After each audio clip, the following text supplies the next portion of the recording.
อนี้เฮาสิมาเว้า5วิธีที่จะฮักตัวเองเนาะแม่นไผฮู้จักฮักตัวเองแน่บางคนอาจจะยังบ่ฮู้ว่าเวลาเฮารู้สึกท้อเวลาเฮารู้สึกบ่มีกำลังใจ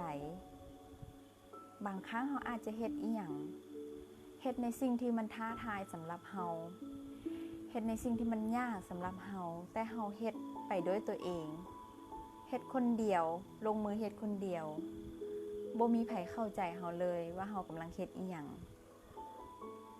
แต่ตัวเฮาเองนี่แหละเข้าใจตัวเองและบางครั้งตัวเฮาเองก็เว้ากับเฮาว่าเฮาหันบ่เก่งเฮาบ่ดีเฮาบ่งามเฮาเฮ็ดบ่ได้ดอกบางครั้งมันอาจจะมีเสียงน้อยๆซึมบอกเฮาว่าเฮาหันบ่เก่งเฮาเฮ็ดบ่ได้เฮาบ่ต้องเฮ็ดหยุดซะอยู่บนเก่าแหละบ่ต้องเฮ็ดอีหยังเกินความสามารถบางครั้งเฮาอาจจะรู้สึกแนวนั้นแต่มื้อนี้ไหนมีเคล็ดลับมาบอก5วิธีง่ายๆที่ว่าเฮาสิฮักตัวเองได้แนวใดเนาะวิธีทำอีกคือเฮาต้องเห็นความดีของตัวเองก่อนวิธีทำอีกคือเฮาต้องเห็นความดีของตัวเองเฮาต้องรู้ว่าเฮานี่นะมีความดีอีหยังในตัวแน่ยกตัวอย่างเช่นเฮามีเสน่ห์เฮาเว้าเก่งเฮายิ้มเก่งเฮามีสิ่งดีๆหลายๆอย่างแต่ตอนนี้เฮาอาจจะค้นพบตัวเองยังบ่เห็นเทื่อเฮาต้องรู้จักว่าตอนนี้เฮานี่นะมีความดีอีหยังแน่ลองคิดความดีของตัวเองออกมาเบิ่งว่ามีจักอย่างเนาะอันที่1ที่ว่าสิฮักตัวเองได้นะเฮาต้องรู้ว่าเฮามีความดีอีหยังเนาะอันที่1อันที่2คือเฮาต้องให้อภัยตัวเองบางครั้งเฮาอาจจะเฮ็ดเรื่องบางเรื่องผิดพลาดไปมันก็กลายเป็นอดีตไปแล้วสิ่งที่เราเคยเฮ็ดผิดพลาดไปบางครั้ง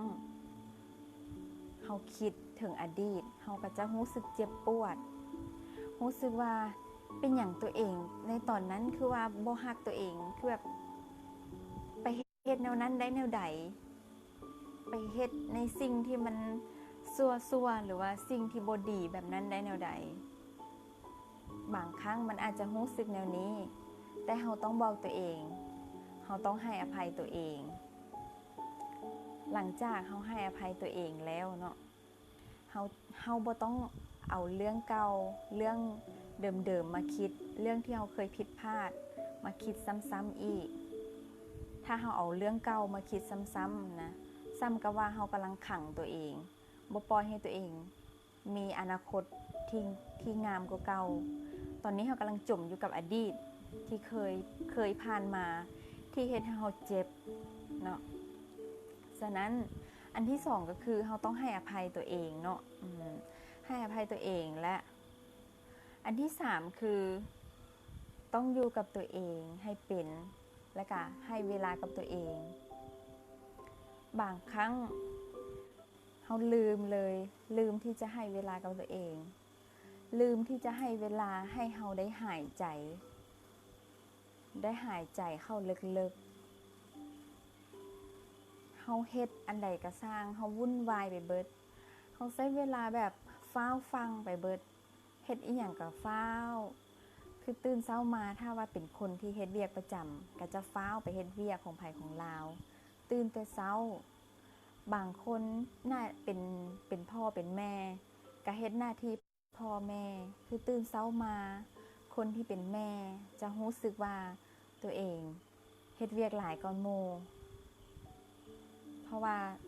คนเป็นแม่หั่นน่ะจะต้องเกี่ยมอันนี้เกี่ยมอันนั้นให้ลูกและก็ให้สามีพร้อมและคนที่เป็นแม่จะบ่มีเวลาที่จะฮักตัวเองที่จะมาอยู่กับตัวเองแบบเงียบๆและถามตัวเองว่าเฮารู้สึกแนวใดในตอนนี้และก็บ่มีเวลาที่จะมาหายใจเข้าลึกๆฟังเสียงหัวใจของตัวเองเต้นเนาะ อันนี้อันที่3ก็คืออยู่กับตัวเองแล้วก็ให้เวลากับตัวเองเนาะอันที่4คืออนุญาตให้ตัวเองมีความสุขเต้นม่วนหัว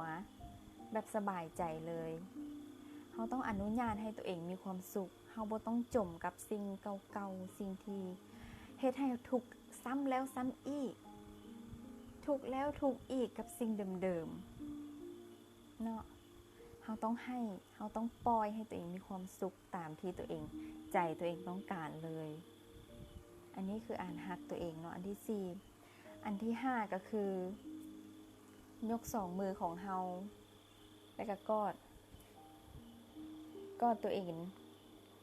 กอดตัวเองแน่นๆและบอกตัวเองว่าเจ้าเป็นคนดีหลาย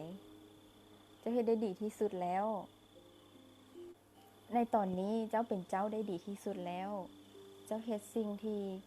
คนอื่นบางคนอาจจะคิดว่าสิเฮ็ดแต่เฮ็ดบ่ได้แต่ในตอนนี้เจ้าเป็นคนหนึ่งที่เฮ็ดได้ต้องย่องยอตัวเองกอดตัวเองสองมือกอดตัวเองบอกตัวเองว่าเฮาเฮ็ดดีที่สุดแล้วเฮาเป็นเด็กน้อยคนหนึ่งลองจินตนาการภาพว่าเฮาเป็นเด็กน้อยคนหนึ่งบางครั้งเฮาก็เคยทำผิดพลาดเฮ็ดผิดพลาดมาแต่แนวใดก็สร้างเฮาต้องอยู่กับตัวเองและเฮาต้องรักตัวเองให้ได้ถึงให้ดีที่สุดมันบ่มีไผอยู่ในโลกนี้จะรักเฮาเท่ากับโตเฮารักโตเฮาเองแล้วพยายามบอกกับตัวเองว่าเฮารักตัวเองบอกไปเรื่อยๆเฮาจะสัมผัสได้ถึงพลังงานตัวนี้ถ้าว่ามันไผตอนนี้ยังบ่ฮู้จักวิธีรักตัวเองลองเอาไปเฮ็ดเด้อและหวังว่าคลิปนี้จะให้ประโยชน์กับหลายๆคน